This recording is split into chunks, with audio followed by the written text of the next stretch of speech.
Today we're going to take a look at graphite drawing techniques. You're going to need a pencil, a kneaded eraser, a rubber eraser, and a blending stump. We're going to be looking at drawing spheres, and we're going to start off with hatching and cross-hatching.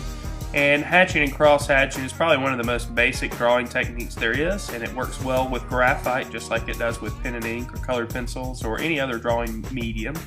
Hatching and cross-hatching basically involves placing lines over top of each other. The more they cross over, the darker the value, thus creating the illusion of the form. The next technique we're going to talk about is blending. And blending can be done in a variety of ways. I'm going to show you a couple ways here.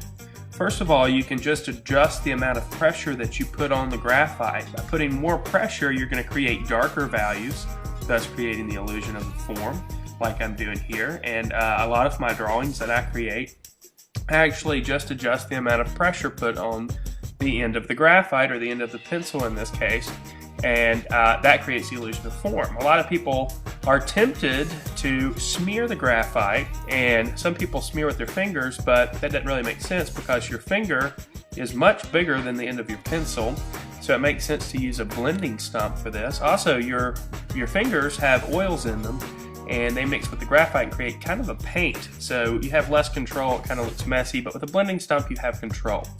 So there's blending. The next technique we're going to take a look at is called rendering. And rendering is basically where you use an eraser to do a lot of the drawing. So I'm going to put a little bit of value down first with the graphite. Then I'll take the blending stump and blend that together a little bit to give me a smoother surface to erase.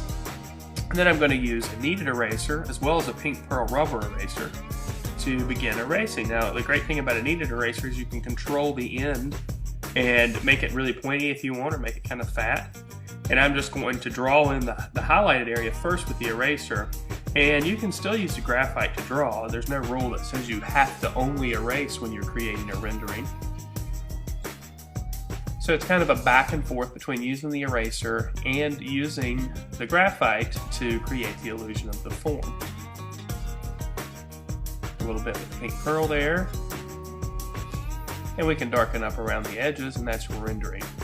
The next technique we're going to talk about is using squiggly lines, and it doesn't really have to just be squiggly lines. It can be more random lines if you want. I like the uniform quality of using the squiggly lines though. And it's the same principle, basically. Wherever the value is darker, the more the squiggly lines cross over each other. And the lighter the value, the less they cross over each other, thus creating the illusion of form. The last technique we're going to talk about is cross contour lines. Cross contour lines are similar to hatching, except they're not parallel lines. Instead, they follow the cross contours of the form, thus creating more of the illusion of the form. And you can kind of compare that to the first one we did with hatching and cross hatching here with the cross contour lines. So these are a few graphite drawing techniques. They're pretty much endless. So I hope these help you out.